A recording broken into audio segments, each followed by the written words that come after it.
Hi, today we are going to see some POSIT elements, upper bound, lower bound, least upper bound और greatest lower bound.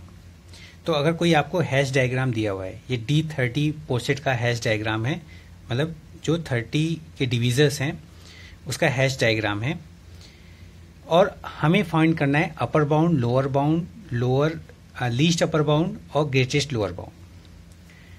तो मैं आपसे कहूँ अगर कोई एक क्वेश्चन ए कि find all the lower bound of 10 and 15. 10 and 15 के सारे लोअर बाउंड फाइंड करने, ठीक है. तो 10 पे आप जाइए. तो 10 के लोअर बाउंड कौन से हैं? तो 10 के नीचे सबऑर्डिनेट्स कौन से हैं? इसका मतलब 10 के लोअर बाउंड. 10 के लोअर बाउंड क्या हैं? 2, 5, 1. 2, 5 और 1 ये 10 के लोअर बाउंड है. और 15 के लोअर बाउंड, तो 15 है, इसके सबऑर्डिनेट्स 5, 3 और 1. 5, 3 और 1. अब 10 एंड 15 है, एंड लगा हुआ है तो इन दोनों में कॉमन, तो 5 कॉमन है और 1 कॉमन है. तो 10 एंड 15 के लोअर बाउंड क्या हो जाएंगे? 5 और 1. ठीक है, इस तरीके से हम लोअर बाउंड फाइंड कर सकते हैं. तो इसका मान लो ये डायग्राम ए है, इसके लोअर बाउंड क्या हो गए? 5 और 1. किसके? 10 और 15 के सबसेट 10 और 15. ठीक है. फिर आपसे ये कहा जाए कि ग्रेटेस्ट लोअर बाउंड आप फाइंड करो 10 और 15 के. तो ग्रेटेस्ट लोअर बाउंड 10 और 15 के क्या होंगे?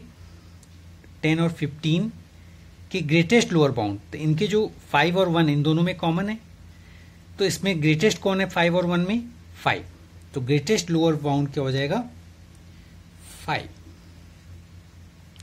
देखिए लोअर बाउंड कैसे होता है कि कोई अगर आपको सबसेट गिवन है, कोई सबसेट आपको गिवन है, तो लोअर बाउंड मान लो उसमें y1, y2, y3 ये सारे एलिमेंट्स हैं कोई सबसेट S के, और ये किसका सबसेट है? किसी पोसेट P का.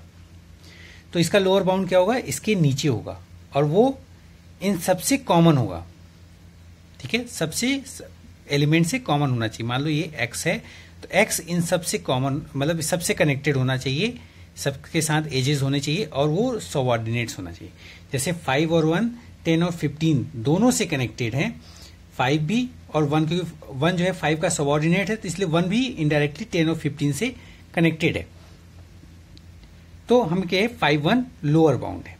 अपर बाउंड के लिए जस्ट इसका अपोजिट होना चाहिए. और मान लो x का भी कोई y है, इसका भी कोई लोअर बाउंड है, तो वो भी इस लोअर बाउंड में इंक्लूड हो जाएगा. इसी तरीके से अगर x y डैश इससे ऊपर कुछ है तो भी इंक्लूड हो जाएगा. जैसे यहाँ 5 क्या था? 10 और 15 इन दोनों से कनेक्टेड था, तो ये लोअर बाउंड. लेकिन 5 का भी सबऑर्डिनेट एक 1 था, तो इसलिए हम कहते हैं 10 और 15 का लोअर बाउंड क्या होगा? 5 और 1. अगर मैं आपसे कहूं 1, 2, 3, इन 1, 2, 3 का लोअर बाउंड क्या है? तो क्या होगा? 1. ठीक है. और 1, 2, 3 अगर केवल 1, 2, 3 सबसेट होता, इसका अपर बाउंड क्या होगा? तो इसका अपर बाउंड कुछ भी नहीं है. सॉरी, 1, 2, 3 का अपर बाउंड जो है वो 6 होता, क्योंकि ये एक सबसेट है, इसके ऊपर ये 6 कनेक्टेड है, और 30, तो 6 और 30 हो जाते. ठीक है. तो और इसमें फाइंड करते हैं 10 एंड 15. नेक्स्ट क्वेश्चन है कि हमने फाइंड क्या कर लिया? ग्रेटेस्ट लोअर बाउंड और लोअर बाउंड ऑफ 10, 15. अब अपर बाउंड 10, 15 के अपर बाउंड फाइंड करो. अपर बाउंड, तो अपर बाउंड क्या है? 10 से ऊपर क्या है? 30 है, और 15 से ऊपर क्या है? 30 है. तो 10 और 15 दोनों में कॉमन क्या है? 30 है, तो इसका अपर बाउंड क्या हो जाएगा? 30. तो 10 और 15 का अपर बाउंड क्या हो गया? 30.